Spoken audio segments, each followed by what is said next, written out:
Welcome to the Equipped Disciple channel. My name is Rick McClatchy. I will be your host. We are here to be and to make disciples of Jesus, and we do that through daily devos, through Sunday sermons, and through other discipleship resources. We are here to equip you to be an equipped disciple. All right, welcome into another day of your daily devos. I'm Pastor Rick, and we're finishing up Genesis chapter 42 today. Are you excited or what? Come on. I mean, it's kind of crazy actually just looking at how close we're getting to the end of Genesis. So I'm going to need you to drop in the comments right now, push pause, go down to the comments and start suggesting like what book of the Bible you want to go into next. I'd love to hear your thoughts on that because we got to start figuring it out now. You know, we can't, there's no rest for the weary, people. We got to figure this out. So, all right, let's jump right in the long road home. So they are headed home from Egypt. They had an interesting interaction with that guy that's in charge of all the food, not recognizing that it's Brother Joe. So what happens? Let's check it out. So verse 27.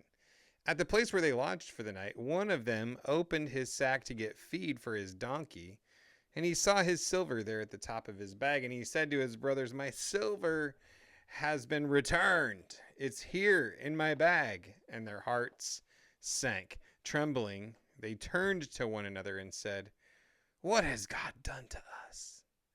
When they reached their father Jacob in the land of Canaan, they told him all that had happened to them. The man who is the Lord of the country spoke harshly to us and accused us of spying on the country. But we told him we are honest and not spies.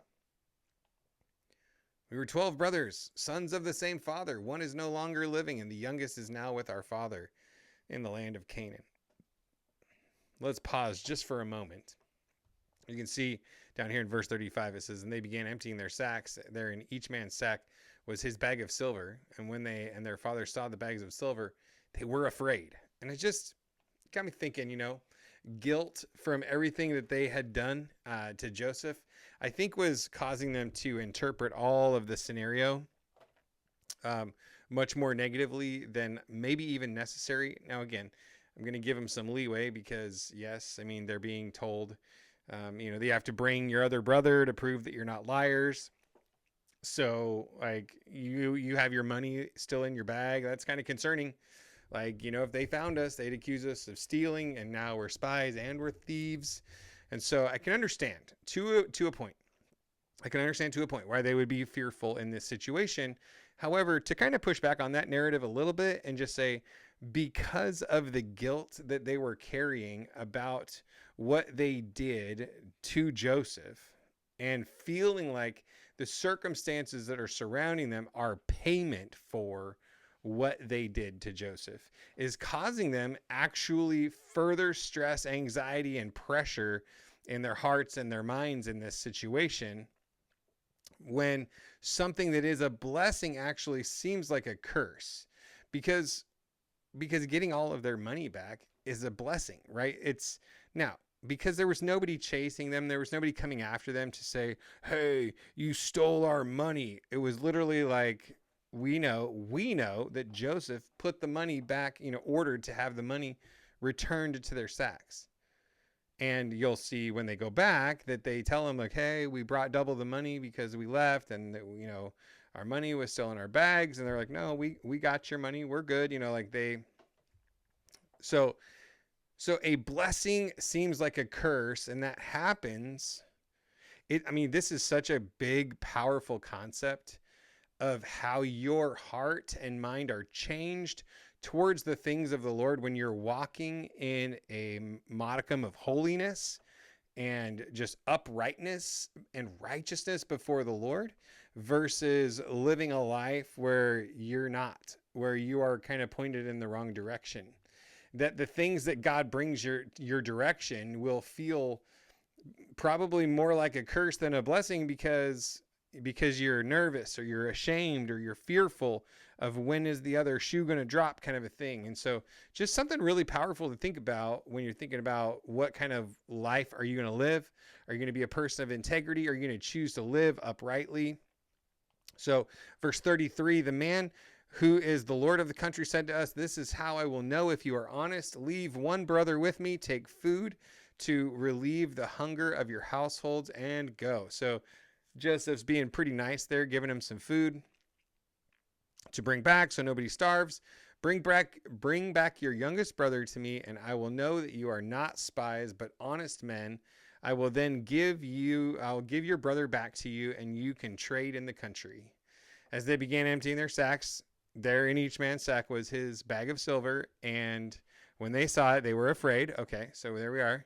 Verse 36, their father Jacob said to them, "It's me that you make childless. Joseph is gone and Simeon is gone. Now you want to take Benjamin. Everything happens to me." Okay, a little dramatic.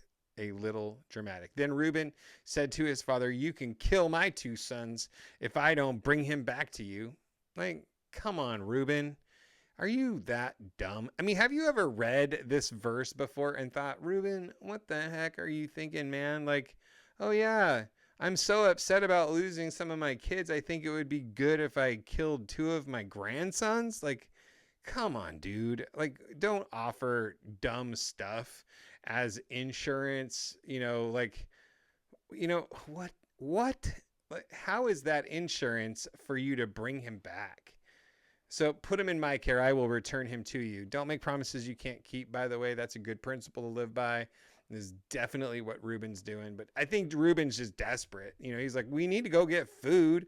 And so I'm going to make whatever promises I need to make in order to get dad to finally chill a minute and let us go on this trip and go get the food that we need and prove that we're not spies. Like, put Benjamin on the camel and let's go, But Jacob answered, "My son will not go down with you, for his brother is dead and he alone is left. If anything happens to him on your journey, you will bring my gray hairs down to Sheol in sorrow."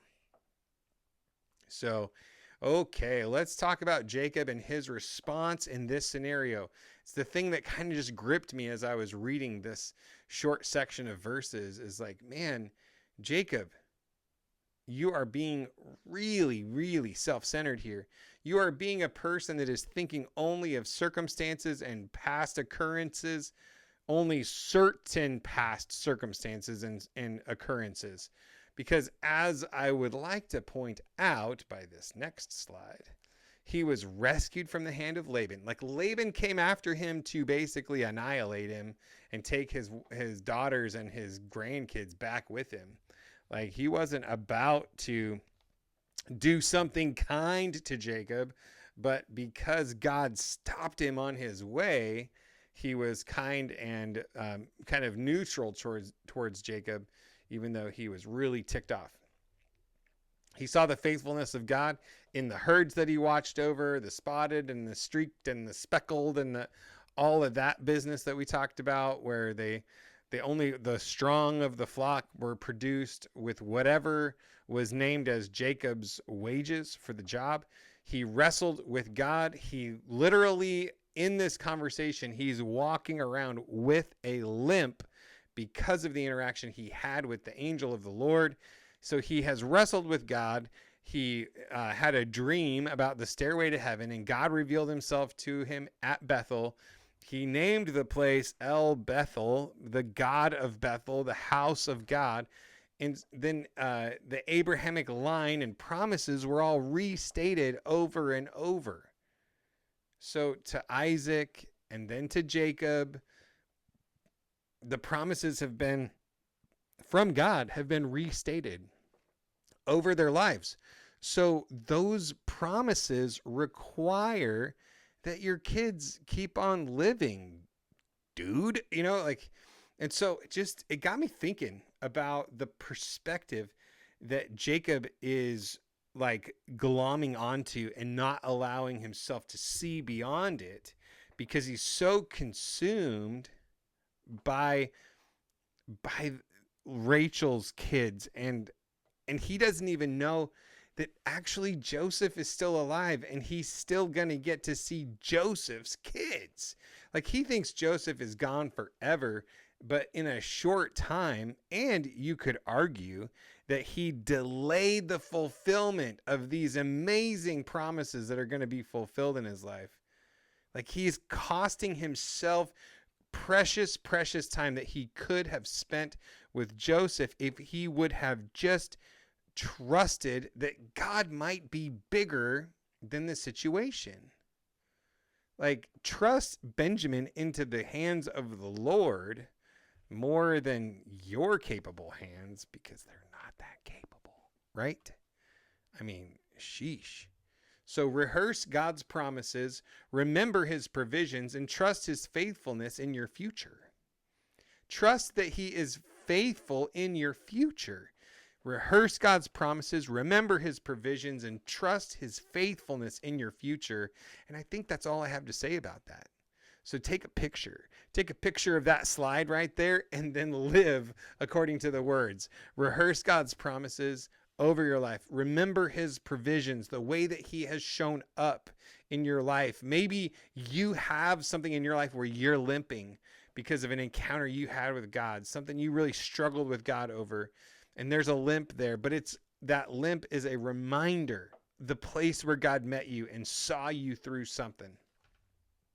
And then trust his faithfulness in your future. God bless you. Have a great day. I will see you tomorrow.